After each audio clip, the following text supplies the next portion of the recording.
Adivinhe sobre o que foi a minha principal conversa. Não vai começar assim não. Adivinhe sobre o que a gente falou numa das poucas confraternizações que a gente fez no final do ano passado. Eu sou Sérgio Molinari, esse é o meu canal no YouTube e, obviamente, não é tão difícil de imaginar, dado o que a gente trata na maior parte do nosso tempo. No finalzinho do ano passado, vou contar daqui a pouquinho para vocês, o tema que a gente mais tratou foi sobre o abastecimento do food service. A gente bem sabe, né, que esse final de ano e todo o ano passado foi bastante diferente dos padrões. A gente sempre teve muito acostumado a finais de ano com confraternizações, encontros, almoços, abraços, etc. E esse ano a gente optou, por razões óbvias, a fazer tudo de uma forma muito diferente. E aconteceu um episódio muito bacana no final do ano passado que originou até o tema desse vídeo que a gente vai falar aqui, que foi um convite que a gente recebeu de alguns amigos de super velha guarda do food service brasileiro. Um deles, inclusive, já nem mora no Brasil. Que eles me convidaram para a gente fazer uma confraternização online. E aí, o papo que eu vou descrever agora foi regado a uma boa taça de vinho na mão de cada um do seu lado da telinha, e uma playlist do Spotify que a gente previamente combinou para evitar que o gosto divergente entre a gente pudesse incomodar um ou outro.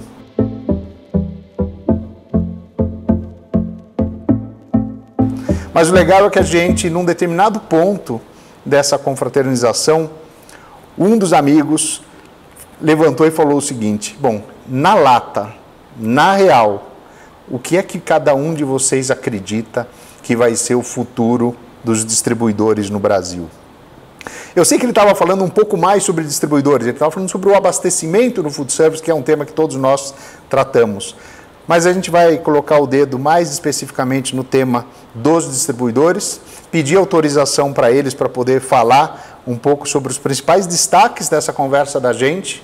E a gente montou um resuminho aqui com alguns bullets. Se eu fosse falar a conversa inteira, precisaria de mais de 2 horas e a gente quer ficar só alguns minutos passando esses tópicos com vocês. Então vamos lá. Primeiro ponto. A gente vai ter menos distribuidores atuando no mercado brasileiro do que a gente tem hoje. Então, seja porque alguns vão sair desse mercado, seja porque alguns vão ser adquiridos por outras empresas, e mesmo porque alguns vão mudar o seu ramo de atividade, ou mudar o seu foco principal de atividade, mas o fato é, conviveremos com menos distribuidores no futuro.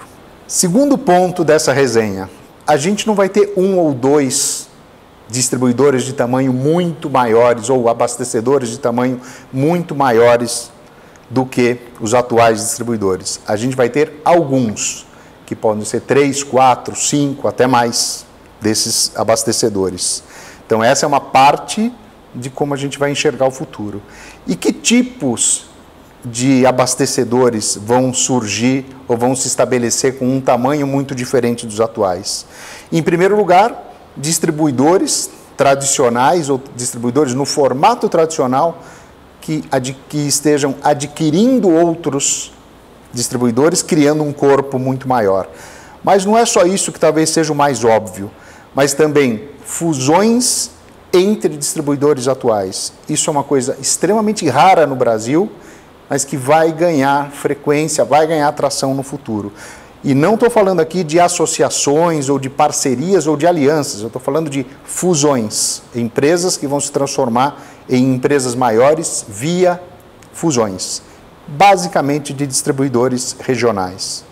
O outro ponto, talvez muito mais previsível e que até talvez seja uma das maiores preocupações do mercado hoje, que são empresas originárias da tecnologia que via modelos de comércio eletrônico e amparados por ferramentas de inteligência artificial, machine learning e por aí afora, vão ganhar rapidamente escala e proporção muito grandes nesse mercado. E, finalmente, as indústrias. Algumas indústrias no Brasil, e já fora dela, daqui do Brasil acontecendo, algumas indústrias se aproximando do cliente final, seja o consumidor final, sejam os operadores de food service. Então, isso daqui é o que embasa esse surgimento de alguns gigantes no nosso mercado. O ponto 3 da nossa discussão foi até usando um termo mais típico do mercado das startups, que é uma pivotagem de empresas de distribuição focadas em food service e que vão fazer essa pivotagem para se transformar em empresas focadas especialmente no varejo alimentar, mas algumas delas talvez pivotando inclusive para passar a atuar mais com o consumidor final, numa relação B2C, B2C, como alguns dizem, do que focados no food service como atualmente. O ponto 4 da nossa discussão foi sobre um caminho alternativo, uma estratégia alternativa que seja um grande foco na especialização, que pode ser a especialização em alguns segmentos do mercado ou em algumas categorias de produto, em alguns grupos de categorias de produto. Mas essa especialização necessariamente passando por um aspecto chave, que é o aspecto de prestação de serviço relevante, de um nível de serviço relevante e que possa, por conta disso, até diferenciar em relação àqueles mamutes que a gente acabou de falar, que vão existir daqui a pouquinho no nosso mercado. Um quinto ponto da nossa discussão é o que a gente chama de omnicanalidade ou multicanalidade, são termos parecidos, em que alguns distribuidores vão se fortalecer muito por oferecer aos seus clientes vários canais, várias formas de relacionamento, não só para comprar, mas também para ter serviço, para ter informação, para ter pós-venda e assim por diante. E aí eu digo que alguns vão se fortalecer e seguramente alguns vão ser derrotados nessa arena da omnicanalidade. Seja porque não está no DNA, não está na cultura empresarial fazer isso, ou não está dentro do conjunto de aptidões que essas empresas desenvolveram até agora. Deve existir uma corrida para entender esse jogo o mais rapidamente possível, para que aqueles que vão fazer isso bem feito e agressivamente não atropelem aqueles que vão ficar numa confusão inicial, patinando e não conseguindo se movimentar nessa arena. O mercado vai ter isso cada vez mais. Quem vai conseguir se posicionar bem ou mal vai ter vantagem competitiva enorme nos próximos anos. E um último ponto, o ponto número 6, que é o que eu vou chamar de relacionamentos ou de parcerias estratégicas. Muito além do relacionamento comercial puro e simples, do relacionamento entre homem de vendas e comprador e etc., a gente está falando aqui de troca de informação, a gente está falando de reposição contínua de mercadoria e a gente está falando de uma coisa particularmente importante no futuro.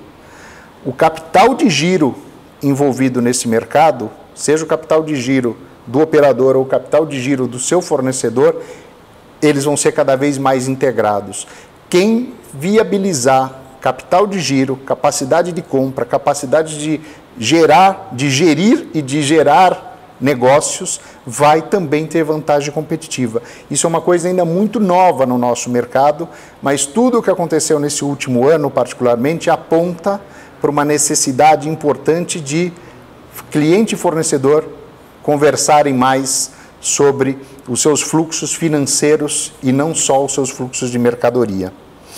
E aí fica uma pergunta que é: onde está a tecnologia nesses pontos todos? A gente falou de 6 pontos e nenhum deles era especificamente tecnologia. A visão da gente é exatamente essa. A tecnologia, ela não é uma das tendências, ela é provavelmente o movimento ou o elemento que torna todos aqueles 6 movimentos, ou todos aqueles 6 pontos que a gente citou, ainda mais prováveis, ainda mais acelerados e ainda mais desafiadores para o empresário desse setor. É assim que a gente enxerga o que vem pela frente. Pensando dessa forma, eu queria deixar uma daquelas últimas provocações que a gente costuma fazer.